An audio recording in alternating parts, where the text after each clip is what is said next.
This is Fixing Famous People, the podcast where two reality television producers pitch solutions to save celebrities in dire straits. But first, let's get to the Pre-Fixe, your weekly pop culture roundup. Listeners, Happy New Year. We're going to keep it down in case you're hungover. Oh, God. Just kidding. We're going to make it worse. Happy New Queer, listeners. We love you. Thank you for showing up today. I mean, you know, we're not horn tooters around here. So for the second holiday week in a row on one of the year's great holidays, you are getting brand new content from Fixing Famous People. When all of your other favorite podcasts have said they're too busy to do it, but they're still posting pictures from Aruba or Curacao or wherever they've jetted off to, from us, you are getting fresh fish. There is absolutely, ooh, that sounded erotic. Oh, Jesus Christ on a cross. You're getting a year-end show here, but you're getting a live year-end show. This is a year opening show. This is a year opening show. We did a year-end show. We're on to the next. We're moving right along, as they say, as I like to say, at least. And also, people have texted me like, thank you for doing a real episode on Christmas, not a clip show like every other podcast. People have as well, to me as well. Yeah, I mean, the truth is that it's never a hardship to do this. We will do it like trapped in a well somewhere. Like we actually like doing it. Trapped in a well. So like I'm in England currently. Chris has done the podcast from Italy. Like no matter where we are, we're always like, everyone back off. It's time to do the Lord's work. And here we are. Correct. With, I might add, you know, in the past, celebrities have sort of kept quiet during these holiday weeks. Oh, not during not this year. Not during the holotaint. Not during this year's. Nope. Where to begin? I know where. Like literally all of our favorites have pulled the stunt this week. Fast ones. It's unbelievable. They've pulled fast ones, Dominic. And so everyone knows, although this is dropping on New Year's Day, we are uncharacteristically, now that I've patted us on the back, recording the Pre-Fixe 2 days in advance. Normally we do it the night before, but whatever bullshit happened last night at the ball drop, like we can't cover yet. Right. If Andy Cohen got drunk and killed a homeless person in Times Square, the reason we're not talking about it is because it's still Monday for us, right? For us, it hasn't happened. But if that did happen, wow, guys, right? Wow. Guys will be all over it. But, you know, if you can't have Andy killing a homeless person live on CNN, what can you have to replace it that will be just as shocking? Oh, I don't know. How about Jennifer Lopez and Kevin Costner fucking on camera? I might have gone overboard with that, but the two of them having dinner together in Aspen. Whew. Dominic, what happened? Why? Are they friends? I mean, in theory, yeah, right? You know what? The headline said, Yellowstone superfan JLO has holiday dinner with Kevin Costner. How dare they? How fucking dare you describe her like... JLO superfan Kevin Costner having dinner with his queen is what it should have said. How about JLO superfan JLO has meal with Kevin Costner? Honestly, how dare the Daily Mail do that? And of course they did, by the way. So we're supposed to believe that JLo was like, Kevin, hey, it's Jennifer. I didn't know you were in Aspen too. I'm a huge fan of Yellowstone. Can we go to a paparazzi-soaked restaurant in town and have dinner there talking about it rather than on a text? Yeah, rather than our respective homes that we own in Aspen. Yeah. Now, the JLo Kevin Costner pairing is obviously something that has not been confirmed even a little bit by anyone, but we know Jennifer Lopez. We know Kevin Costner. We're creative people. I don't think I would have dreamed of this as a fix or a pairing. Not at all, but it's great. And even if it's all fake for publicity, which I thought her and Ben's relationship was for multiple months, I still love it. These two, when we're doing predictions this hour rather than fixing someone. My prediction is that these two not only go the distance, but celebrate like their 30-year wedding anniversary before Kevin Costner kicks the bucket. This is a dream pairing. P.S. They're probably like, oh, we just got dinner with like a bunch of people. Like this is literally nothing. It's really nothing, but we are blowing it out of proportion just like everyone else, which they have to stay together. If it was just a fluke, them going to dinner, it was the universe saying, Narcissa and Narciso, I have found your perfect match. Go to Aspen to this Applebee's or whatever it was. Yeah. Ding fucking dong. Christopher, this is like they are of their respective genders. the most self-loving, I think, of each of them. Correct. Get together. Yeah. I know, really. Or at least pretend, and then again, like in a week and a half, have her doing like a mirror selfie, and then you see in the background of the mirror is that he's like poking his head around the corner to like see what she's doing. Do you know what I mean? Like if that happened, we would fall on the ground dead. Let me tell you, if God exists, these two get together and Jennifer Lopez becomes pregnant with a change of life baby. You said, I know. I put it in the text. I meant it. Text. I still mean it. Can you imagine the child of Jennifer Lopez and Kevin Costner would have to be crowned royalty of the United States. Able to go on. We wouldn't be able to go on. Dog. The star power of that child is such that I believe Kris Jenner would push Jennifer Lopez down the stairs if she got pregnant with Kevin Costner's child, because that child automatically would become the queen or king of our nation. Yeah. Rightfully so, also. Absolutely. Already deserved. After what Jennifer Lopez put us through in 2024, she owes it to us to have Kevin Costner's baby. Meanwhile, his facial hair. Sometimes I hear the things coming out and I'm like, why hasn't someone shot me? Oh, God. And meanwhile, his facial hair is an absolute crime against humanity. Like, in that is most like, of the stuff he makes. Yeah. How dare you? Also, how dare you face JLO with that on your face? Anyhow. I mean, as much as it pains me to move on from this, because I won't, there's not a bigger story. No, well, we will never stop. Well, listen, we have another whole hour of this show where we're going to make predictions that we've already, like, we have a whole nother hour to do this. So let's just January 1st, and there won't be a bigger story than this. This is already it. All right, moving right along. I mean, can you give us a Britney watch? Because we're about to get heartwarming up in this piece. Oh, God, I love it. Britney watch. Oh, baby. Hey, y'all. I mean, hey, y'all, indeed, because Britney Spears spent Christmas with her sons, and her glee and a strange unidentified accent on Instagram doesn't matter. Announcing all of this. And it was the older boy that was there. Was that Jaden in the video? I think both of them were there, though. Yes, I think they were both there, but only Jaden was in the videos. It says, best Christmas of my life, 3 exclamation points. I haven't seen my boys in 2 years. Tears of joy and literally in shock every day. Cuckoo crazy, so in love and blessed. I'm speechless. Thank you, Jesus, 3 exclamation points. What a great way for her to start the year off. What Honestly, a great... Happy for her. Yeah. And like, because the kids are both now both 18, so now like no one can stop them. Do you know what I mean? Like Kevin can't like keep them in a cage, basically. So now she can like finally see her kids. She's probably so happy. I'm so happy for her. I mean, the one that was on her Instagram is just like a full-grown adult now, and I remember when they were clitoral fetuses in her stomach. He's also one cornrow away from being the K-Fed that we wanted to have dirty sex with in 1995. Yeah, the dirt stash and like, yeah. He's filth. He's a filthy 18-year-old. Yeah. He looks like he doesn't even look like, he looks like something that grew on Kevin Federline. Like Britney had no part in it. Oh, God, I love it. So I'm just clicking on it again. She's clearly so happy. Right. Well, her version of happy, like a disturbed person's version of happy. Yes, of course. She's definitely happy. Yes. Because she was speaking with like Marlene Dietrich. I couldn't understand the accent. Couldn't contain herself. That's why, Dominic. That's what happens. When I get real happy, I speak with the German accent. Oh God, I'm so happy for her. It's great. It is. And what I will say, Britney, is you're welcome on behalf of Fixing Famous People. I pray to you every day. And not me necessarily, but Chris DeRosa does light a candle for you with a group of other lunatics, and they pray for you every day. Yes. You know who needs a candle lit for them? Yes. Jay-Z tried to get the lawsuit of the person accusing him of sexual assault when he and Diddy when she was 13, tried to get it thrown out. The judge was like, nah. And also she gets to stay anonymous for the time being. Like they wanted her identified and they wanted this thrown away. And the judge was like, I'm going to say no to both, but let's hang tight. And Jay-Z, like, if this isn't true, go to trial and win. Yeah. Is what I have to say about that. Dismissal is not, if you know what I mean, if you have such power and you know that you're not your whole eulogy of your life that you put up about how this is like a smear campaign, go to trial then and prove that they have nothing on you. I know he came out of the gate hot 2 weeks ago with his denials.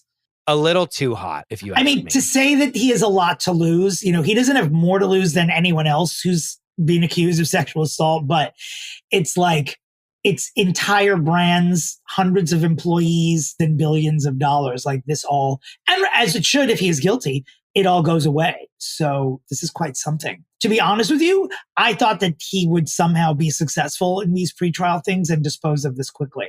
I'm impressed that the judge has said, no, thank you, because we see time and time again when people are in this position, if they're people of means, they don't have to answer for it. But we don't know if he'll fully answer for it, but we're going to find out. And also, like, again, like I said about Alec Baldwin, like, go through the like, just do it. Go to jail. Like, you know what I mean? Like, like, do it instead of it being dismissed. Then forever, people can be like, well, we never heard what she had to say because it got dismissed and blah, blah, blah. You know, that's the best way to combat this. Now that it's out, like the genie's out of the bottle. Right. Like, that's what you do is you go to trial and like bury this. Yeah. And like, be like, I am so not guilty. It's not even funny. And like, prove it to everyone. I don't know how this is going to end. I really thought that I thought these motions were going to be in his favor. I truly did. Yeah. We'll see how it goes. Well, you know. He's married to a singer who I believe her name, is it Beatrice? What is her name? Beatrice Noel? Beyoncé. Why was that not like on her back of her costume? Why was that not? Why wasn't that one of the flags that they like ran through in the background? Why didn't it say Beyoncé? So if you listen to this podcast or if you're a homosexual, it is likely that you paused at around 4:30 on Christmas Day to watch Beyoncé perform live for the first time in television in 4 years. It was it was just a big fat cloud of Cowboy Carter out there. Sure. That's what she was doing. There was no Lemonade. There was no Sasha Fierce. There was just a very public begging to name this album of the year is exactly what that performance was. Yeah. And well, like everyone's like acted like it was the halftime show. I'm like, it's not, she just like decided to perform. Right. So like what she's going to do whatever she wants and you're going to like it. Like there's nothing to do like, right. Like, like everyone's like, she didn't do her whole catalog of all of her music that she's ever made. It's like, yeah, no, of course she didn't. Like she just showed up at a halftime show of a random game and did a performance. What did you think of the performance? I thought it was good. Yeah. I mean, my favorite song is on the whole album is 16 Carriages. I think it's the most powerful song. And she did that. I'm glad she did that pre-recorded. Yeah. But like that part was gorgeous. I mean, the whole thing was, I mean, it's Beyonce. I mean, for her, in my opinion, a little underwhelming in general for just performance, but like because the bar couldn't be set higher for her, it was good. For, again, not a Super Bowl halftime show and just her. Right. She basically made a Super Bowl halftime show out of her. She should have just got on the stage and sang something and she made it a huge spectacle. Yeah, I mean, she can't, like, this is why it's hard being someone like Beyonce because you can't. How will she top anything? There's no performer that's ever existed that's bigger and a better performer than she is other than Michael Jackson, period. Yeah. And I don't feel like that's a crazy thing to say. Plus, it's sort of different with her. That's a difference. And I don't know if it's because I'm sure her being a woman of color is in fact part of it. But like when you do her versus someone like Taylor Swift, I think the expectation with Taylor Swift is that whatever her next album is going to be, she's just going to come out with the same stuff she's done because she writes all or most of it. And it's just going to be sort of an extension. But with Beyonce, partially because she's so talented, partially because women of color are held to a different standard in life and entertainment, and partially because it's her own fault. Every time she does something, it's got to be like super over the top. The end of like the end of the world, like the next coming of Christ every time. So she's doing this 3-act shit, and like act 1 was so like Renaissance is a masterpiece, period. End of history. Like, I do not believe she will ever do anything as good as Renaissance. I don't. And I think the only things that come close are her earlier work. Cowboy Carter, look, it's great. You know, I wasn't like a huge fan of it. And I'm not like a country person in general. It didn't feel like a country album anyway. It just sort of, it felt like her just trying to do something new. And I think it was great, but it's never going to be better, you know? So she also did nothing. She released it and then truly did nothing with it until now. And people are saying that it's because of all the Jay-Z allegations. Maybe she was booked for this. Well, I mean, yeah, I'm sure they knew about the Jay-Z thing maybe before she booked it, but like she's been booked for a while. How long? But like, has it been a couple of months? Sure. But that came out in like March. Oh yeah. She's not done anything like with she this. has. I don't think this was intended is what I think. I don't know. I feel like I don't think it was, but I think she's doing it now to like drum up like, this is the thing. You are so right about this. She's painted herself into a corner because now she's announced like Act 3, next, right? Like, or like whatever that is. Is that the tour? Like 114 is it? Both. I think 114 is when we're going to find out that Act 3, I believe, is her rock and roll era. Yeah, like her Tina Turner, who she said is like her biggest right, and that she's gonna then announce a 2025. I think a stadium tour. I'm not 100%. I mean, sure, of course she will. Yeah. Like a world tour. Yeah, duh. All this to say, the actual everything she put into the performance was incredible. Yeah. Like the men standing on the horses. And of course, she honors like all of like the Black traditions of these genres of music. And that's the whole point of this. Right. And all of that stuff, like once you read about what it all means, was like incredible. Right. Like not one person on this planet does that like she does. Right. And ever will again, period. No. She was great. Obviously, she said, everyone says that it was like lip synced, but well, I think everything it? is. I think everything is now. When you're doing something that big, it's almost better for the people at home. That like, yeah, no, truly. But like, really isn't it all, like, I think it's all lip sync now, right? Am I wrong? Someone has said that, like, basically someone that like, I heard like 17th hand from someone that like works like in live music that like basically everything now is like. Well, if you heard it 17th hand, then obviously, but I wouldn't be surprised. Mariah got slammed online for her contribution to Christmas Day. Well, like in true Mariah fashion, she wasn't even trying. No, it was pre-recorded and lip synced, which is just like, what? You don't have to do both. And again, it doesn't matter. Like, it was a commercial. Yeah. It wasn't even like a real performance. So am I that worried about this or upset about it? No, it was truly a commercial for the Netflix live football games. It would have been better for her if they had just aired it without telling anyone she was going to be on it, instead of us anticipating it was going to be something, because we have just seen it and been like, oh, there's the Queen of Christmas on Christmas Day. Of course she's lip syncing. This was an unplanned surprise. She also does like 97 million Christmas. Like every year she has a different Christmas special with a different streamer. So like we've seen her in every iteration of this. So it wasn't fun. Like There was nothing special about this. Like no matter what streamer is currently playing on my television, I can go select Mariah Carey's Christmas version of that streamer. Does that make sense? Yeah, 100%. She ain't doing nothing new when it comes to Christmas. She needs to keep doing the same stuff. Those NFL games did set a streaming record. Have not yet beat a broadcast NFL game. They have not beat that record yet, but they broke the streaming record for NFL games, largely because of Beyoncé. And Tina was right. God was there because there was no glitches on my end. Speaking of Mama Knowles, a lot of people trolled Beyoncé online just because that's what people do. She went on Instagram and was not having it. She was just like, fuck these hoes. She was like, every time the most talented person in the world comes out, the least talented people have to make noise. Go ahead. And she was pissed. I don't think she needs to say anything, to be honest. No, I don't like that she's doing, like, you're better than this, Tina. We know, because when you were around those people at your daughter's concert, you were then airlifted out of it. We'll never forget. Yeah, I just don't like that we know who she is. I don't want to know anything about celebrities' parents. Honest to God, I never do, ever. And why are you trying to get in a fight on Instagram with bots? Do you know what I mean? It's like, stop. Like, you're better than this. You're like fighting with Vladimir Putin right now. You aware of that? Yeah.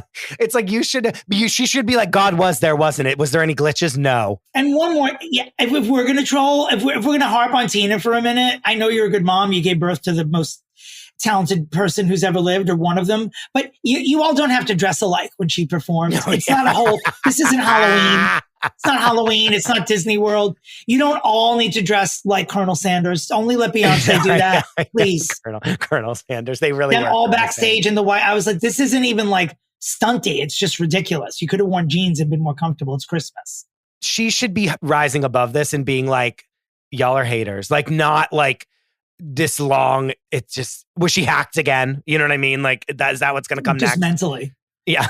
By the way, Beyonce during her performance gave like a gun gesture, like you do with your hand, pew. And people were commenting something I did not know, that in the NFL, you are not allowed to make that gesture on the field. Yeah. And so people were like, oh, isn't that funny? Like, she's allowed to do it during the performance because she's not playing the game. But if you are an NFL player, in like your celebrations or your intimidations, you're not allowed to do that to somebody. I thought that was, it's like, pretty interesting. Yeah. And look, when I find a sports fact interesting, maybe 2025 is going to be blessed for all of us. Who knows? Things are changing. I know. Who knows? Oh, that's interesting. But yeah, I don't know the Tina thing of it. Sorry, I want to say one more thing. I know you like to talk about Tina Knowles the way a lesbian likes to talk about anything, literally anything. Go ahead. The thing about, you're so mean.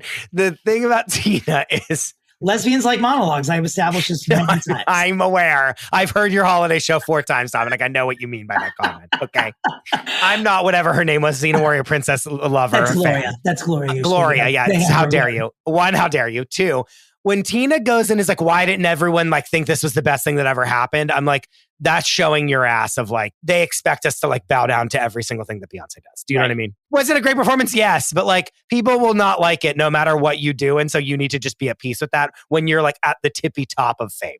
Yeah. And it wasn't, again, she painted herself into a corner because there are some like legendary performances here, like the Renaissance tour, her Coachella performance, her Lemonade at the Super Bowl. She did a lot of that, like the halftime stuff when they were on those risers. Like she like had elements of it. And it's hard when you like, when you've done the Super Bowl multiple times. Madonna has the same problem. Like, what is she going to like, what could Madonna reinvent herself as next time? A Tylenol capsule? Like, what could she possibly do? She's going to have to be an inanimate object. I was going to say she can make herself a chair, but she already danced with a chair on the Confessions tour. What? Not the Confessions, the other one. She danced with that chair. So it's, what do you do when you're around a long time? You sort of exhaust the creative juices. Well, and it's like from Lady Gaga. Remember Lady Gaga's Netflix, like her documentary? She was like, the Super Bowl will be the biggest thing that I ever do. No matter what I do next, like that performance will be the biggest performance of my career, even if I become like the world's biggest superstar of all time. Like period, done. And she's like, so I need to knock it out of the park or I'm fucked. She did a great, she's definitely top 5 for sure. Not the best for me, but top 5. 100%. But again, it's like, you can only go up so many times. Yeah, there's only one number 1. And once you're at it, it's too hard to say. It's hard. No, it's hard.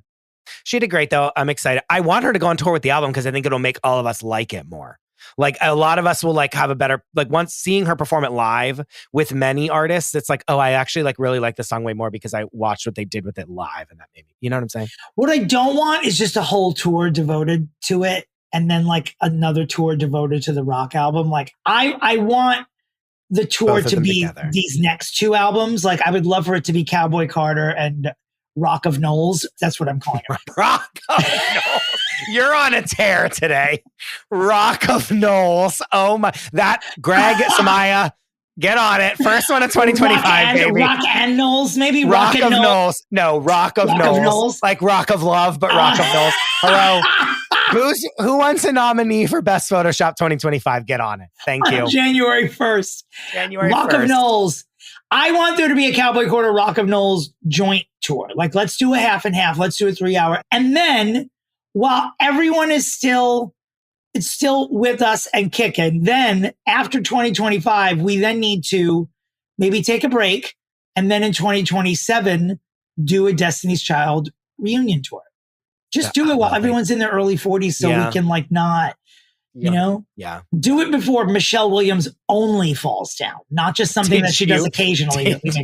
Did you see her video where she's in the backstage at Death Becomes Her and she reads this letter from a fan that's writing to her and she's like, I love you so much. Like, I'm your biggest fan. Watching your career blossom has been so great. And then she's like, you in my week with Marilyn was so beautiful. And she looks at the camera and goes, my very small, non-existent part in my week with Marilyn was great. I know. And then she goes, and then she goes back to reading the letter and it's like, I've attached these 2 photos. Can you please sign them? And it's 2 pictures of the white Michelle Williams. And she holds them up and then she just gives one of these. She goes, wow. So funny. Oh, I'm going to look that up. That sounds hilarious. She does like a perfect version of it where she's just like, and she writes in the comment, like, I love our name. I've been like repping my girl Michelle forever. Blah, blah. Like, you know, she writes a whole thing of like, I love the other Michelle Williams, but it is me, Michelle Williams from Destiny's Child. That's funny.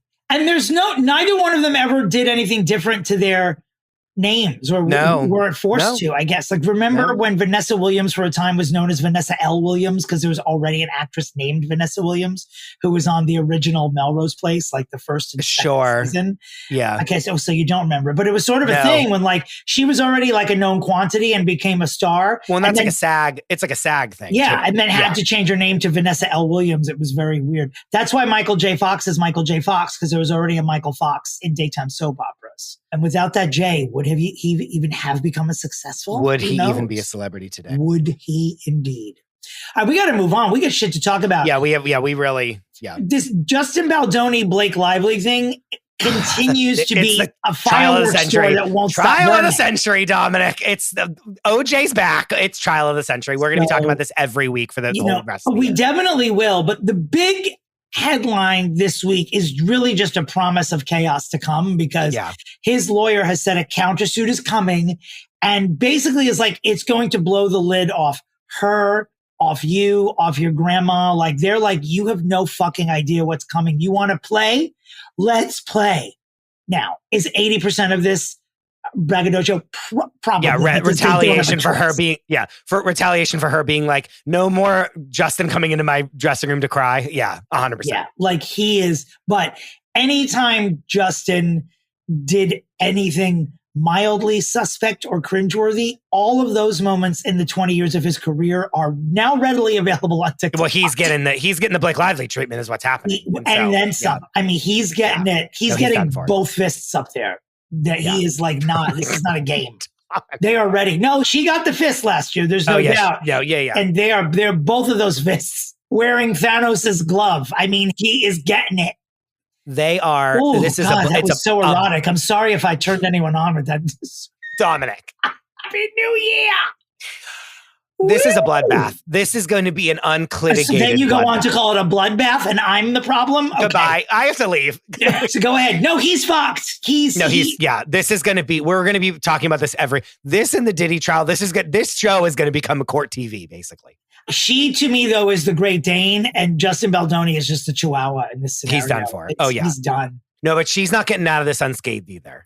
No, I don't think she ever would, because the truth is, like, they had a good base coat with her if they wanted to try to destroy her, because she already had a mean girl reputation, like you mentioned last week. Like, she already had a mean girl reputation before Justin hired her for this gig. So it was almost like he was extending a way for her to rehab her image. And it didn't happen like that, especially since they didn't get along. So he decided to capitalize on that base coat and make it worse. Yeah. But again, this is all going to, at the end of the day, they're going to sling butt at each other, but it's all going to boil down to his company did not have HR. That's mark my words. Is that a prediction? But mark my words, that's what's going to happen. No, he decided to treat her like the way that women get treated. And he treated her that way the whole time. And she spun around afterwards and said, my name is not just Blake Lively. It's Blake Lively Reynolds. We are billionaires, and we're going to do what billionaires do. And we're going to destroy you with drinking money. Yeah, like, and how dare you ruin my piece of shit hairline that flopped. Exactly. Now go cry in a corner. Yeah, you little bitch. Yeah. You little bitch. Speaking of little bitches, it seems once again that Alec Baldwin is out of the woods. The prosecutor withdrew the appeal that she filed after the judge dismissed the manslaughter trial. So there was some sort of hope. I don't know what this means for civil litigation, but Alec Baldwin's not going to jail. It took a minute, but that is what the court system has arrived at. This has happened 6 times already. Something else will pop up next month. Don't worry. I don't know. I mean, as you have proven, the husband's bought and paid for. If anything, if the pendulum's going to swing the other way on this case, Helena Hutchins' mother is going to have had enough of the bullshit and do something on her own. Will this movie ever be released in the United States? I don't think so. Like, all this over some stupid shit ass movie that needed to go on. Do you know what I mean? That's like the point of all of it. And so, because it's that important for it to make a return on its investment. You know what I mean? And this is not Avatar. This is like a shitty Western that was never going to get awards buzz or be an event movie. It was just like, it was going to go direct to streaming seriously. Yeah. I don't want to say they're capitalizing on her death, but it's almost like in order to just close that hole financially, just stop. They're going to do whatever they can. It's ridiculous. Well, while we're down in the dumps here, let's quickly talk about some deaths and we can move on to some better news. Jimmy Carter passed away this week. He was 100 years old. I mean, dear Lord. Without being too cosmic, him dying moments before Donald Trump takes office again, it's sort of like Yoda dying at the end of Return of the Jedi. You know what I mean? It's just like, okay, now what? See you later. I did my best. But God love him, like a true, just kindness personified. Like, people are not made like him anymore if they are destroyed by the internet. I am very sad to say that actress Linda Lavin has died. That's a big one. Yeah, I knew this was going to be a hit to you. As soon as I saw the alert come through, I was like, Dominick's going to be upset. Terrible. Now, I grew up not liking the show Alice, which was, of course, what made her a household name. It wasn't until the 90s or maybe the late 80s and then the turn of the century when I started seeing Linda Lavin rather prolifically on Broadway. I've seen her 6 times on Broadway. She gives you everything she has every time, and everything she has is fantastic. She was a great, insanely underrated actress. I saw her in 3 or 4 Nikki Silver plays. I saw her in, God damn it, the one that she won the Tony for, which I think was Broadway bound. And I can't remember what the 6th was. She might have subbed for other Desert Cities. I'm deliberately sounding like a Broadway geek, but she was amazing. And my ex and I had the opportunity to meet her once. She was at Birdland seeing my friend Natalie Douglas perform a Cher tribute. I'm going to drop as many names as possible here. It is the first of the year after all. She couldn't have been lovelier and more gracious. And we just talked about the plays that she was in. And she was so excited to talk about them. And she loved what she did. And she was truly great. And she was 87 years old, which is a long life. I guess she recently found out she had lung cancer, but perhaps the saddest thing, in addition to her friends and family mourning her, is that this new Hulu show, Mid-Century Modern, was coming out. Yeah. Was sort of going to be a new century. Golden Girls with gay characters. I believe Nathan Lane was playing her son. And yeah, we were excited about it. When they announced it, we were like so excited. The moment. And they announced it a while ago, and then they sort of re-announced it when they started shooting.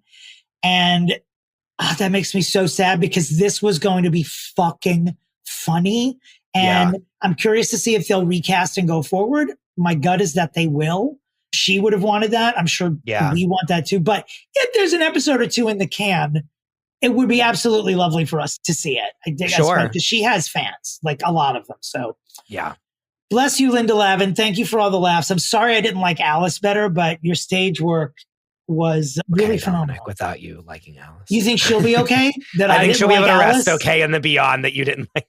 Well, we'll see if she does something in my sleep tonight. We'll see if you're right. Greg Gumbel, the sportscaster, passed away. I didn't really know him as a sportscaster. I just knew he was Brian Gumbel's brother. Did Brian Gumbel die too?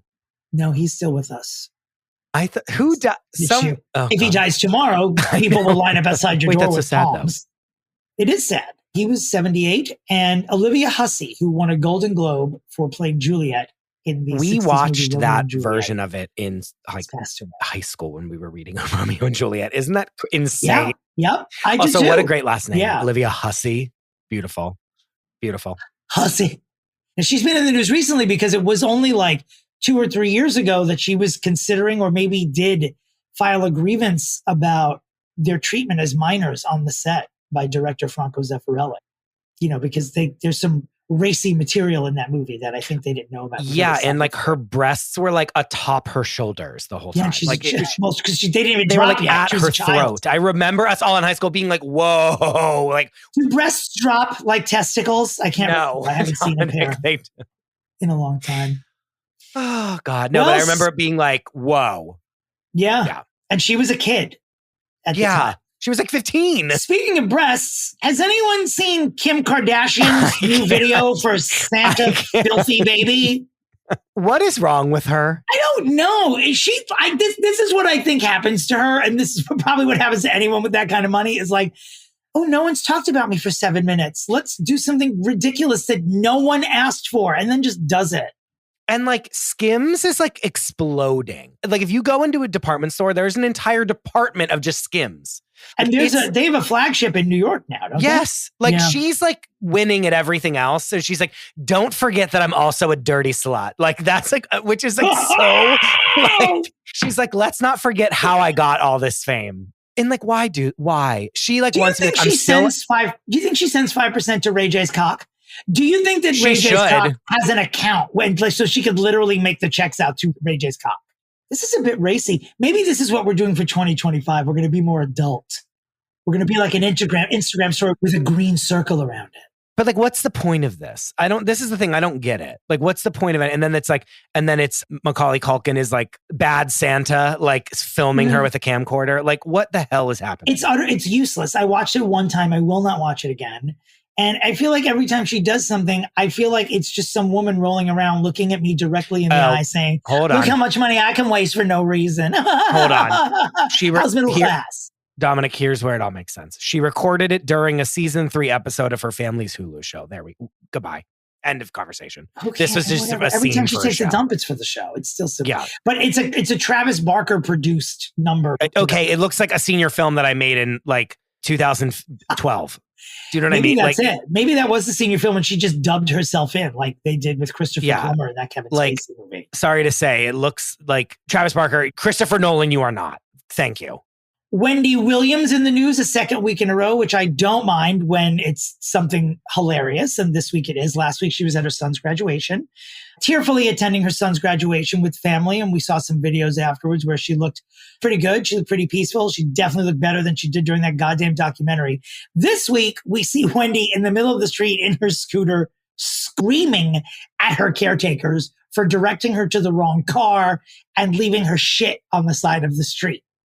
But who's filming this video? It's someone on her team because all of her people would be like, don't film her. And they would be bad. They want us to see her looking like this because she's in a conservatorship, 100%. Well, this is the thing, though. She seems, in these past 2 video releases, whatever they're doing, if someone's doing this on purpose, they're doing her a service because she seems a little sharper than we've been told. Much, much better off than she was in that documentary. Sure. And look, if I know we're never going to have the old Wendy back, which is the deeper we get into Diddygate, I feel like the more Wendy memories, not all of them positive, are flooding the internet and we're getting reminded of why she was a pioneer. I'm never going to forgive her for what she did to Whitney, but Wendy's place in broadcasting history cannot be argued. And she was a pretty fierce queen for most of it. But if what we're going to get from her now is like weekly batshit great auntie doing something in public, I'll take it. If that's how we get Wendy Williams, if they post an Insta video every week of her screaming at a staff member, I'm like, great. As long as you're not taking advantage of her, let's fucking do it. I'm just saying this is a video that in theory her team would not want to be put on the public, but they're recording her is the problem. My antenna is really high up is what's happening here. Speaking of queens who have been with us for a while, who continue to thrive. Good Lord, that was a long one. I got to get, maybe I'm hungover. There's a great article in the Hollywood Reporter about Mariah's All I Want for Christmas Is You possibly becoming the greatest song of all time, because even though it was released in 1994, it does reach the top 10 every year at this time of year. And it hit the number 1 spot for the first time for the first time since its release in 2019. And each year since, it reemerges as the holidays approaches. I'm reading now from the Hollywood Reporter, and it spent several weeks in the highest position. This week, meaning last week, the track logged its 17th week at number 1 and edges dangerously close to the 19-week record set by Lil Nas X and Billy Ray Cyrus for Old Town Road.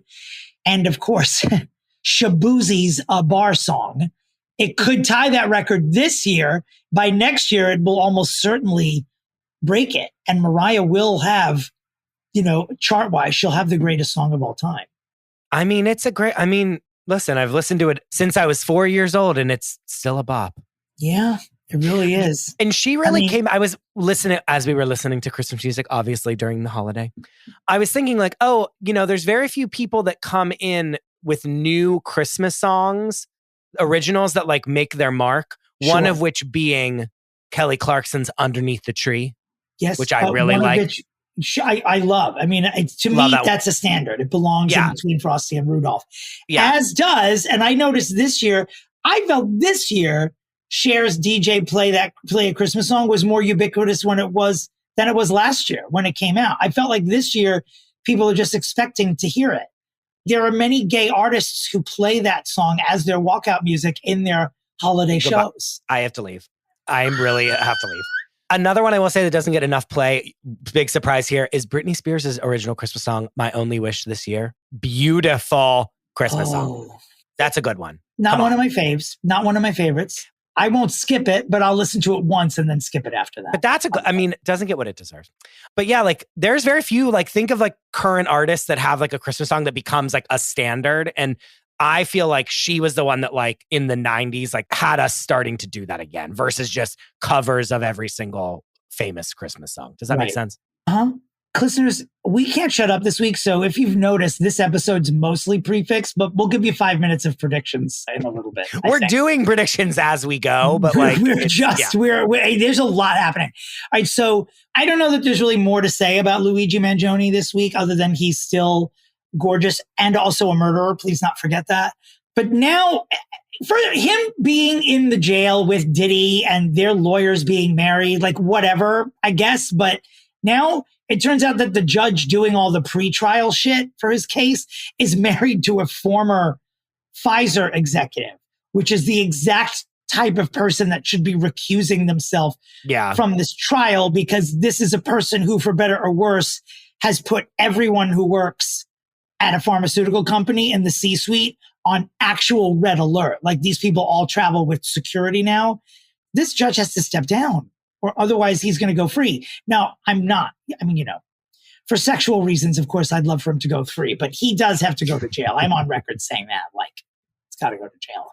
Yeah, this is the other trial of the century. We're going to be hearing this. Court TV better be like beefing up their situations, because I need cameras like in all these cases. Well, speaking of all that, I bring you to Selena, who has now been deceased for 30 years. This year will be 30 years. We didn't really talk that much, if at all, about this documentary that came out on Oxygen, where Yolanda, the woman who killed her, was giving her quote unquote side of the story. The Quintanilla family, Selena's family, basically rolled their eyes and were like, yeah, you got to be kidding me. Whatever. Yeah. Air whatever you want. She killed. But anyway, she is officially filed and is up for parole for the first time in 2025. I mean, people were like, she better not get fucking out. Like, I'm going to fuck her shit up. Like, people like threatened her, like, for real. Yolanda, come here. Yolanda, jail is the absolute safest place for you. You will be killed by a sniper before you get in whatever niece is still willing to talk to you and drive up in their Toyota Camry to get you a prison. You're done. Stay in jail and die there. If you think that the Selena fandom has died down, it hasn't. I believe it's more rabid than ever, to be honest with you. Stay in jail, Yolanda. Don't make this worse for everybody. Don't do this. And like, for what? Like, for what? You've been in jail for so long. Like, for what? To do what? You don't want to come out here. Cell phones are terrible. Siri is a big. Nothing good's happening. You're not missing anything. Oh, this is horrible. Let them show you Squid Game in jail. Honest, just stay where you are. You will die. Like, you're not, whatever. And the other thing too is that this bitch is 64 years old. I thought she was 64 when she killed Selena. I know. I remember being in my early 20s and looking, I was like, oh, this old woman probably just wanted a daughter like Selena. She was like 35. She was 5 or 34 years old. What on earth? Oh, God. Stay in prison. Joshua Jackson, Dr. Odyssey, career renaissance, looking like a piece of ass. Nothing could go wrong except you had to be a man and not. Yeah, that men are disgusting. Support, yep. right? Yep. You had to remind everyone that you're a heterosexual male. Heterosexual male listeners, I'm sorry. You are so poorly represented in Hollywood. I'm very sorry to tell you. So all my generalizations are based on that. Yeah, Jodie Turner has basically come forward and said, we've been separated for a year and he's not given a dime. And we have a kid. And there's no spousal support and all this. So she is tainting his comeback. Good. I think when people resurge, they think that they're untouchable sometimes. That's the moment when you got to like button everything up. That's the moment when you got to he should have been like paying her and leave. Yeah. Double. Like writing a blank check to her and being like, take whatever you want. Like, please. Yeah. I don't like that. I don't like it at all. You know who I've never liked? James Kennedy from Vanderpump. Never. I've never, from the moment he popped on, from the moment he popped on up until you're a worm with a mustache, all of it. I'm just like, he's even too performative for a reality person. Anyway, he is arrested recently on domestic violence charges. Now, Sheen or Shay has a podcast, and on the podcast, She's basically Team Allie, who is James's, shenanigans. She's Team Allie. She is Team James's girlfriend and says that she's been friends with her before, during, and after this and stays in touch and is supportive. She didn't come right out and just say James can suck a dick, but she's Team Allie, which is... They're all trying to clamor for that spotlight again. Right, because they're desperate now because they might not be coming back.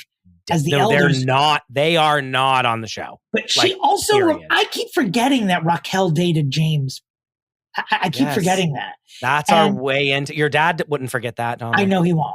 I'm surprised he didn't remind me over the holidays. Yeah. But she said, even I think on the same episode of that podcast, she was like, I am still, Team Raquel from when she was with James as well. It's like, okay. Because she didn't seem too supportive of her when the other guy fucked her over, but okie dokie. Yeah, well, Sheena was like, I'm probably going to pop on over to the Valley, don't you think? She'll be one that stays.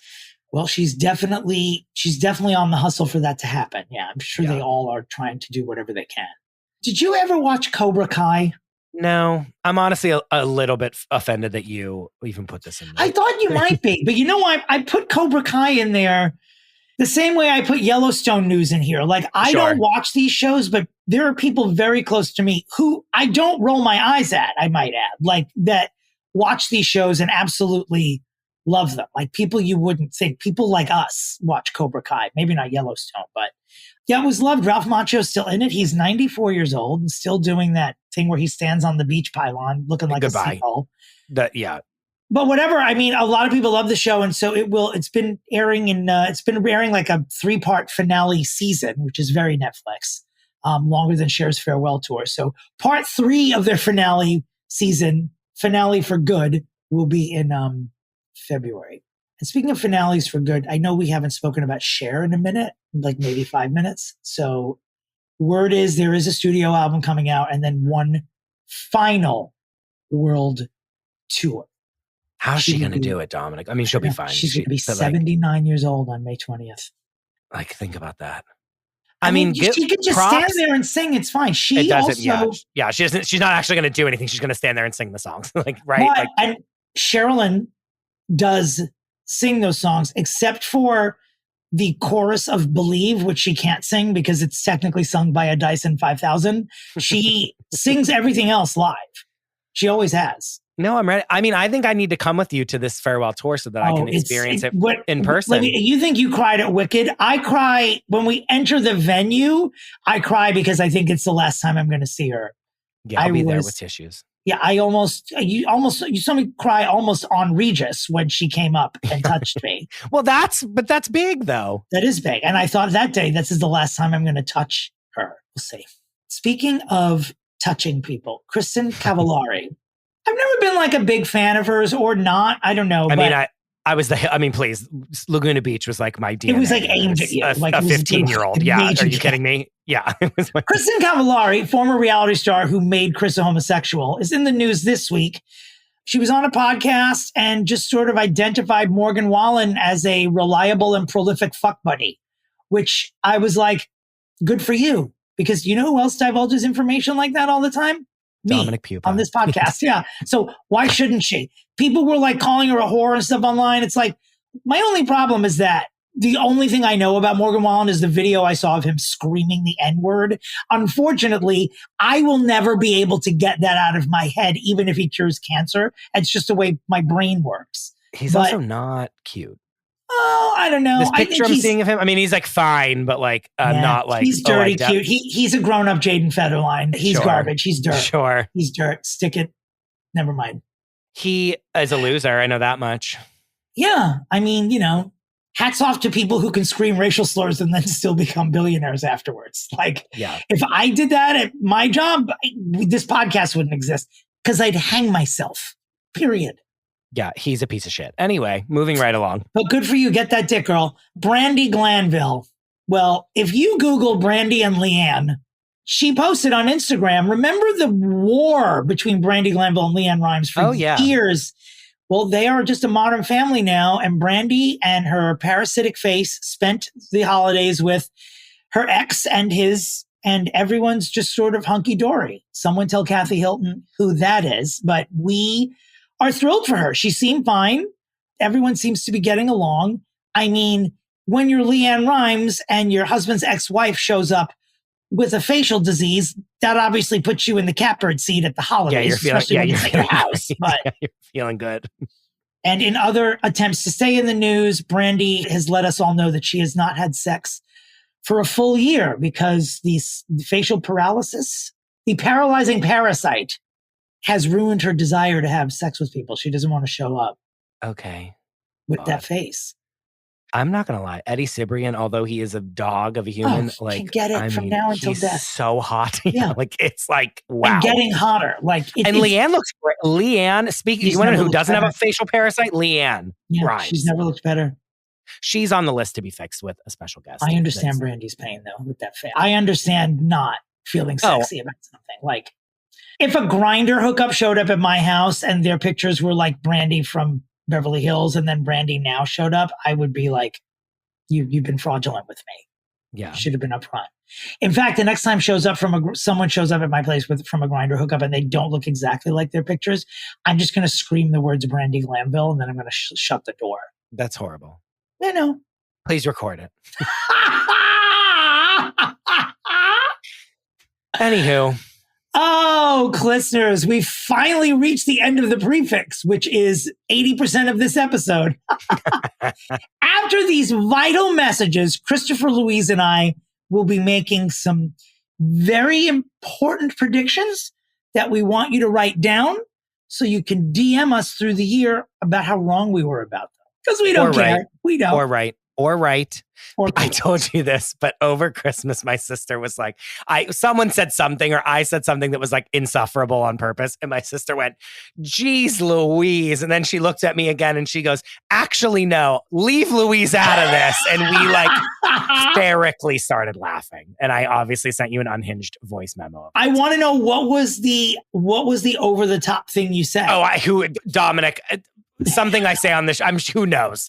Who even knows or care? It doesn't even matter. Something I would say on this show. Christopher, what made me laugh out loud, and I know you were laying it on thick, but I'm several hours ahead of you. So when I came to bed last night and I was scroll holing and I saw that you had posted, I haven't been on Instagram in such a long time because everything's been an all caps underlined italicized whirlwind. What I did not know was that you were literally going to post in 10-minute intervals stories from everything from December 1st to New Year's Eve. And I was howling the entire time. People love it. And I don't think because I saw you so much in the month of December, you really do post a lot of that stuff. I mean, not that I don't post, but you'll post you're much better at it than me. I'm like one and done for the day. I think I got it. I think in 2025, I'm beefing it up. You think so? Yeah, Let's both beef it up. Let's have a contest. Yeah.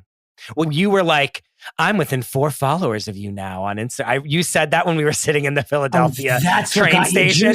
And I was like, oh, Dominic is in competition with me, I guess, for followers. That's not why I posted, but that was just, do you think that's why Chris posted? You can just DM either one of us. But mostly Chris. Vital messages. We actually have to go this time. Vital messages. A 1-hour Pre-Fixe. Oh my God, what a year this is going to be. What a time to be alive. We'll be right back. Goodbye. We're back.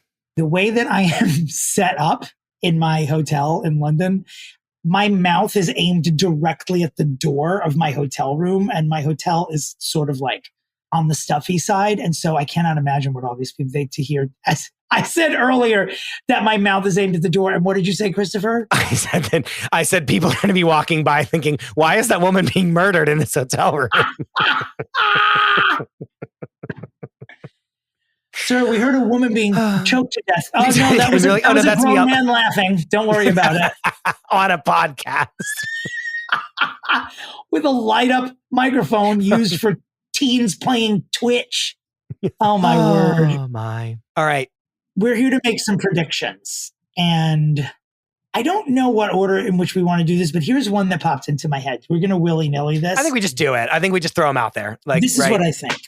I think, as we mentioned in the Pre-Fixe, that Alec Baldwin, his trial is blah, blah, blah. So next step is rehabbing him, getting this TLC show out. I don't think it's going to work. I think it's going to get big numbers the first 2 weeks, and I think it's going to FLOP flop. I 100%. think that the world is done with both of them. I think there's no way that this program ends up looking anything other than disingenuous. Like anything other than we need to rehab both of us. We look foolish. That's what the show's for. But when he was on SNL, when Martin Short was on, I think Martin Short hosted the Christmas episode and they did another one of their 5-timers skits.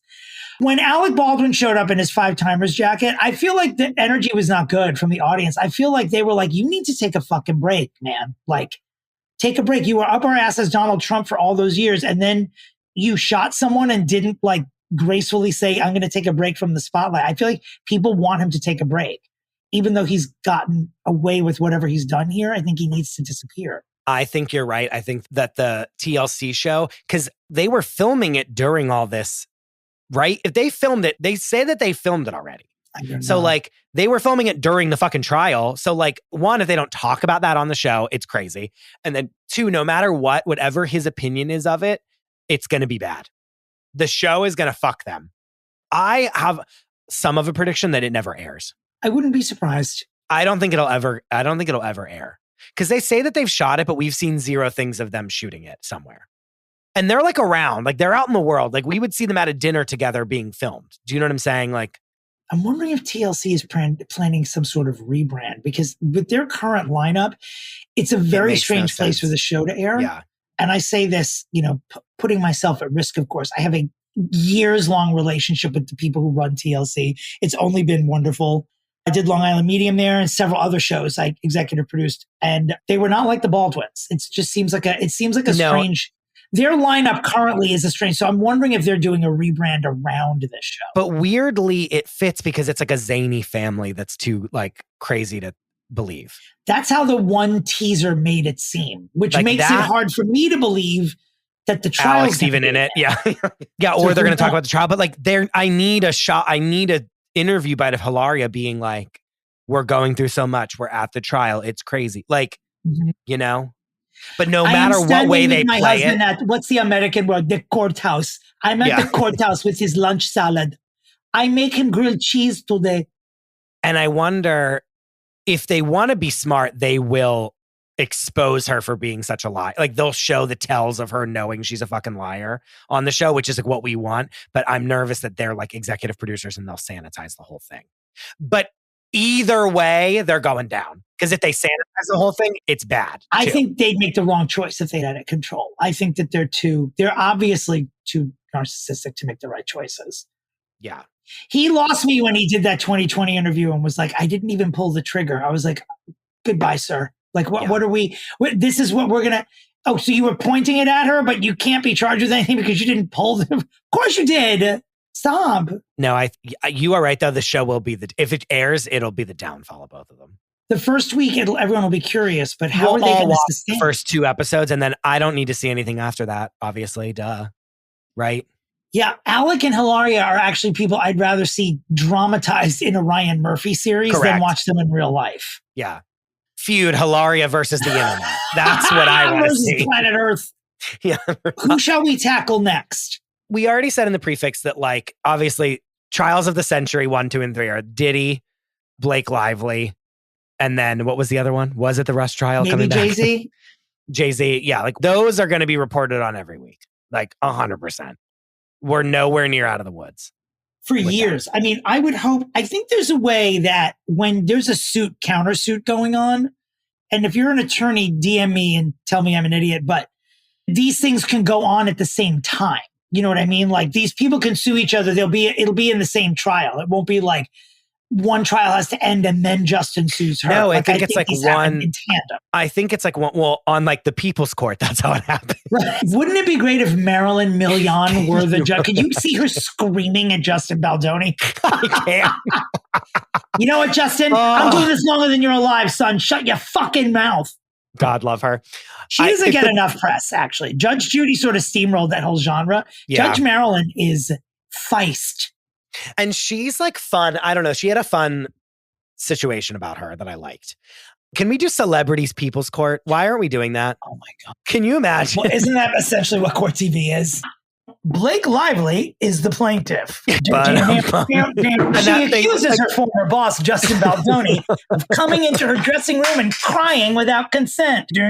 She's suing for $400 billion. And then it's that when they do like the man on the street before they come in and after they leave. And she's like, he was horrible to me. He was out of character and touching me and caressing me. And then Justin shows up and he's like, she's a monster. Like their little man on the streets, before and after would be gold. He has to be in tears the entire time. Yeah. Much like in that movie where he's crying at every scene for no reason. It's going to be an unlitigated disaster, the two of them. And she's going to decimate him. But again, like I said, she's not coming out unscathed. Let's move on to our patron saint, Jennifer Lynn Lopez. Jennifer is not going to get nominated for an Oscar for Unstoppable, so we can stop that nonsense. It's a solid movie, but it's not an Oscar performance. Her appearance in the forthcoming Kiss of the Spider-Woman, however, that is an Oscar role. It won the Tony for Chita Rivera, and the original version was nominated for Best Picture and won Best Actor for William Hurt. I'm going to have to look up if Sonia Braga, who played the original Spider-Woman, was nominated for an Oscar for her role. It's a tricky role if you don't know the story. The story is about a gay man and a straight man who are sharing a prison cell in South Africa. And the Spider-Woman is sort of this woman. She's a fantasy woman who doesn't really exist. She just exists in dreams and in stories that the guys tell each other. There's not a heavy through line. The reason it got beefed up to a lead acting role in the Broadway musical, because A, it was Chita Rivera, and B, they just made the role so much beefier and they turned all these dream sequences into musical numbers. And I believe this version of the movie is the musical, hence why they've hired JLO in the first place. To be continued. I think she's on an upswing. She just posted this thing that was a 2024 year in review, kind of a reel. Yeah. And it started with This Is Me Now, the movie. And it's all her things that we made fun of her for. She put in a reel of LOL. Remember when I said in the orange drink, if you know, you know, blah, blah, blah. She put in all of our trolliest moments of her. And so she's kind of doing a wink and a nod of yeah, I was a fucking crazy person this year. But I think I'm feeling an upswing. I feel even though Unstoppable won't get her an Oscar nomination, it will get her a lot of press in a great way. And she's going to be alongside the real mom that we saw at that screening. And then the main guy with the real wrestler. And that's going to put her back into I'm an absolute superstar territory. I think she's someone who can make fun of it as well and get away with it. Yes. I don't know if she'll believe all of it, but I think she can get away with it. No, she's remember when I did this? She's doing that right now. And I think there's a vibration of that I feel will propel her into okay, now all that's behind me because now I'm a movie star again. Remember when I did, remember that I'm a movie star? Yes, right. I am. And come into these roles that are going to get her a lot of acclaim. Well, if Yolanda Saldivar, whatever her name is, goes up for a parole hearing, I guarantee you Jennifer will be down there with Selena's family protesting. She better be. She fucking, that would be so smart. Bum bum. That would, no, if she showed up with Selena's family, can you imagine? I wonder if they will. I wonder if she's in good graces with them. I bet she is still. Probably. I watched Selena I have not seen it as a full-fledged adult. And when I watched it as an adult, it was a great movie. I'm not going to lie. Bum bum. For what it was, I was oh, and for her to be basically an unknown person, I was what a star turn. Yeah. Me. She did great. So we'll see. I mean, could this be could this finally be her Oscar nomination? We don't know. We're going to have to find out. But the work itself, Kiss of the Spider-Woman, is brilliant. I loved the movie. I loved the musical. It's being directed by Bill Condon, who brought us the Dreamgirls film, among other classics. So see how it goes. She has set herself up to dominate 2025 again. I think so. I think divorcing Ben is a big one, and possibly having a baby with Kevin Costner. Her change of life child with Kevin Costner. Oh, this is the other. This is what I forgot to mention in the Pre-Fixe, was that Jennifer Lopez and Kevin Costner being out to dinner together. If they're not fucking, then they are at least talking about Jennifer appearing in Princess Diana's role in Bodyguard 2. Absolutely 100%. That would be fun. First in line for that. Yeah. To mock it, maybe. but happy to be surprised. No, we're viewers. This Lopez Costner union, I'm not done with it yet. No, I don't think neither are they. Neither are they. They better fucking not be. Another Okay, Brad Pitt. This is the year this all comes crashing down. It's coming down. A year from now, we're going to be talking about We Knew It. I'd be so surprised if it didn't happen. And remember, there's we know that the documents exist of him being a monster, and they were trying to get them out, and then he was saying no. So the fact that they exist, we know it's confirmation enough, is it not? Yeah. And I also think if Angelina Jolie is nominated for lead actress for her turn as Maria Callas in Maria, which there's a good chance that she would be, her having a project and being in the news for something legitimate is always bad for Brad Pitt. Because Angelina Jolie doesn't talk to people until she's got a project going. And the press they're not going to not ask her about Brad Pitt and everything that's going on with the winery and the children who are now all Jolies. It's not looking good for him. No, it's not. Did he? I mean, the trial is in May. Sure. Wait, did we say May 20th, which is also Cher's birthday? I don't know if we did. It's definitely in May. That will also be the trial of the century. There are many trials of the century happening this year. No, this is the trial of the century, come again. For real. Folks, in 2 weeks' time, just 2 weeks, Christopher and I will be bringing you the 100th episode of this podcast. Next week, we will be doing a Golden Globes recap for you. The week after that, for our 100th episode, we will be doing something unprecedented on this podcast. And we will be revisiting someone who we fixed previously. Someone we fixed on our very first episode, the Duchess of Schmuckers herself, Meghan Louise Markle. My prediction for Meghan Louise Markle is that you should listen to that show in 2 weeks because we're going to be visited by a royal correspondent and by dead members of the royal family. I will say no more. I will say no more. P.S. So ready for the Golden Globes. It's not even funny. Because in 2 weeks' time, when our 100th episode is released and people are like, what podcast are you listening to? And you tell them about ours and they're like, your friends are like, that sounds like every other pop culture podcast on the planet. Which it doesn't, by the way.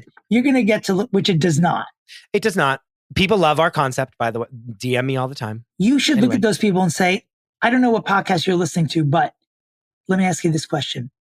Did Princess Diana call in from the other side to speak about her daughter-in-law on your fucking podcast?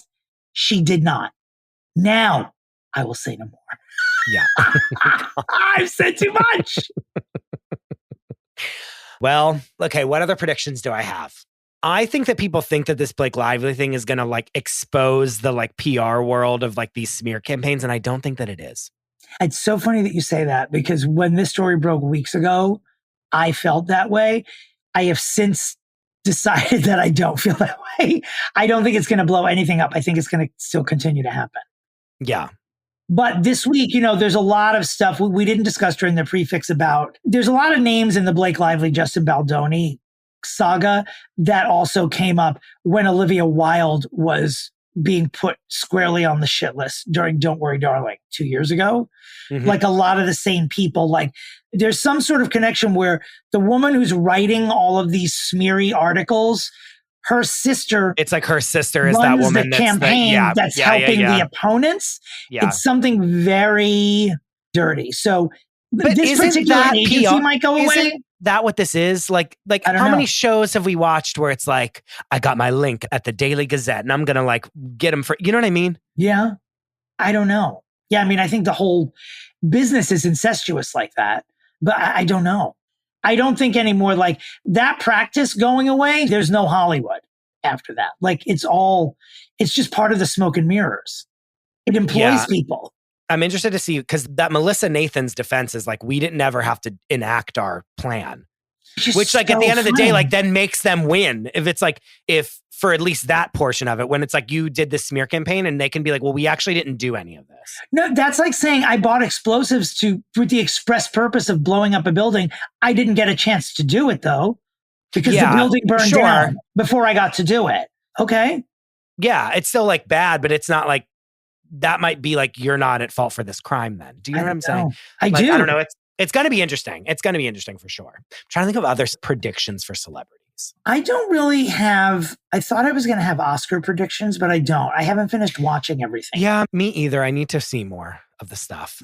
I think after we watch the Golden Globes, we'll obviously have Oscar predictions, which will be cheating because one of the major award shows will have ended. But I don't think there's going to be many surprises with Oscar nominations.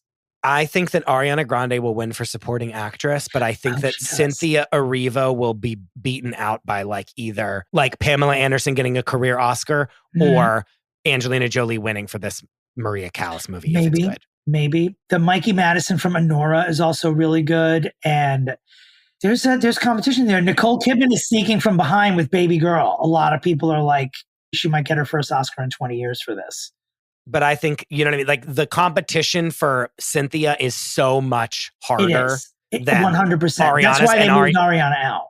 Yeah. And that's what I think is going to happen. I don't think Cynthia's going to get it. And I think she's going to be really upset about it. Rightfully so. But like, I think it's like, if Angelina Jolie beats you for an Oscar, like you can feel good about yourself. Let's not forget about Demi Moore in The Substance. No, Talking about career Oscars, she could drop in there. There, exactly. Like she's up against some titans. Yeah. Which I finally saw, by the way. Have you seen The Substance? No. Is it good? Yeah, I'm not going to say anything. I know what it is. It's much more sci-fi gore than I thought, which is great. Yeah. And she was great. Yeah. You know, the issue, but maybe it's not an issue, but she looks so beautiful. It's hard for me to look at her and like, be like, you're upset about your appearance. Yeah. A little bit. I mean, I understand it, but you know, they should have put Kathy Bates in that role. Sure. Matlock herself. I think as an overall in 2025, and I think maybe just for 2025, but possibly moving forward, not that like influencers or like social media is going away at all. It's absolutely not. But I think, and mainly because of Wicked, we're returning to a time of quality. Yeah. And a time of like not everything built to just then get clicks and views and this and that, but like return to a time of like wanting there to be a monoculture. Does that make sense? And like, and emphasizing talent versus follower count. We've been building the blocks of it a little bit, but I think that Wicked pushes over the edge. And like, I see like moving forward, like things being shot in 2025. It's like, here's this great script of this thing. And here's like a star-studded cast and not a lot of like stunty, here's a viral YouTuber in the mix of this. But like, here's 7 A-list celebrities in this cast and they're all going to be knocking it out of the park. That I think will go away in most cases. Do you know what I'm saying? Versus like all these people that are like, here's this like social media person that's now thrown into the mix of this that doesn't make sense. Did you hear that?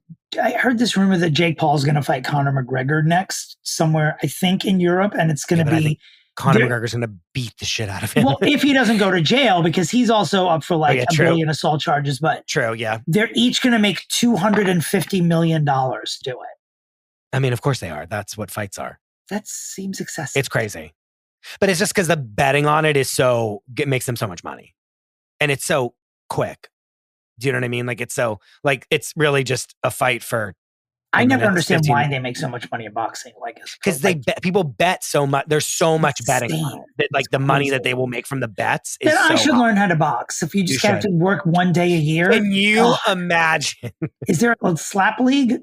Yes, people slap each other and they like actually seen that. Knock each other down. It's painful. People pass out from it. Never mind. Yes. I couldn't even be that violent. No, God. I have tendinosis. I can't hit people that hard. No, you can't. Your cuticles would never recover. My cuticles would never recover from that. I just prefer to look good in a tank top. No one challenged me to a fight, though. I can't do it. I think there's a pull away of this, a little bit of this like influencer culture. I know I'm sick of it. I'm like over it. You mean like the D'Amelios and stuff? You mean deals like that you think won't happen anymore? Yeah. I don't think they're making the money that we think that they're making off of like being on TV and this and that. And like, I see a return to form in the television/movie area. Well, especially since all of Rebecca Bregman's favorite shows are doing so well, like all these there's a lot of new network dramas that are doing very well. Yeah. Like Matlock and Dr. Odyssey. And even the insane ones like 911 are still doing well. Yeah. Angela Bassett. Angela Bassett did the thing. Oh, by the way, I heard another fun rumor because the guy, Jamie Lloyd, who redid Sunset Boulevard and brought it to Broadway and put Nicole Scherzinger in it, is now going to do an updated version of Evita. And it's going to start in England. And in what I think is an actual good idea, the rumors are that Ariana DeBose is going to play Evita. That's good. That's major. I think it's great. Someone who is a friend of the pod was texting me this information and was like, I know you don't like her. I was like, no, I love her. She deserved her Oscar. She was great in everything she's done. She's been great. I don't know why I don't like her hosting stuff. I just don't know why. I know she's someone I drink with too. I just don't know why. No, everything I've seen her in has been great. So. She's perfect for this part. In addition to it being, if you want to say like a responsible choice to put an actress of actual color in this role, I think that she would truly knock it out of the park. Because she's also, this role requires acting in order for it to be fulfilling. And she's a very good actress. And again, a return to talent. Yep. A return to talent, not this person has 70 million followers. And so, right. Like, hey, let's put Steve Urkel in the role, right? Because people know who he is. No, let's put like an actual singer. Right. Yes. And like us wanting to see these things, like musical theater is reinvigorated because of this Wicked movie. Like so many people are like back into the, like, you know, wanting musicals again. Right. Because of it. Except for that one person who gave us 3 stars. Yeah. Who I don't give a fuck about. Yeah. But by the way, Michelle Yeoh as Madame Marble, I get angrier about it the more that I watch Wicked. I don't. I'm just like, you can't, every time she opens her mouth to sing, I'm like, you can't. She only sings one line. It's still not good. And Jeff Goldblum is still as an aberration to me in this role. I don't understand that. Everyone has to find things that they really didn't like about it because it was so good. That's a hot take. And I hate Cynthia Erivo. Yeah. Any other predictions? This is going to be Britney's year. We got the book last year. This year, we're going to get the project. I don't know if it's going to be a residency or a re-release or maybe a greatest hits evening with, but she's going to make a move this year. Oh, I think it's going to be like her story in a movie. Maybe I think it's like the movie version of her memoir. I don't think she is doing anything. Starring Sabrina Carpenter, perhaps. That's what people said. People were saying Sydney Sweeney. I don't think Sydney Sweeney should do it. Oh, I meant Sydney Sweeney, I think. No, I think it should be someone who can really sing. And again, return to talent. Not that Sydney Sweeney isn't talented. I think she's so underrated because I think she's an incredible actor. But like, maybe not Sabrina Carpenter, but someone. Sabrina Carpenter's a little too stunty. How was I supposed to know? I'm already writing next year's medley. Yeah. But I think we're hearing that it's going to happen. And then like it films at the end of the year. And then 2026, we get it. Sutton Foster, Hugh Jackman, will we see them together at an award show this year? Will she get nominated for Best Actress for Once Upon a Mattress? And will he accompany her to the Tonys or beforehand? Because we thought that he and Deadpool were going to host the Oscars, but they are not. Who is hosting the Oscars? Conan O'Brien. Oh, yeah. Okay. Yeah. We forgot about it already, right? Yeah. Maybe that but he's safe. That's a good choice. Yeah.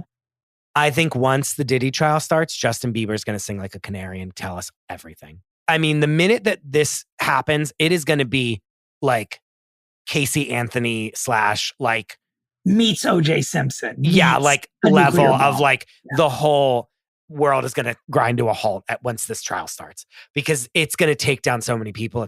Like whole swaths of people are going to be taken down in this trial. Drake make an appearance at the Super Bowl with Kendrick. I want it to happen. I don't think it will happen because I don't think Drake would do it. I think Drake is too proud. I think Kendrick wouldn't do it. I think Kendrick is the one who would be like, this goes against, like, I dissed him for a reason. I don't want him to benefit from this. It would be great though. I want it to happen. I know. But what would he do? Sing the song that's about him? Like, no. He would walk in on all fours with Birkins in his elbow and knee pits.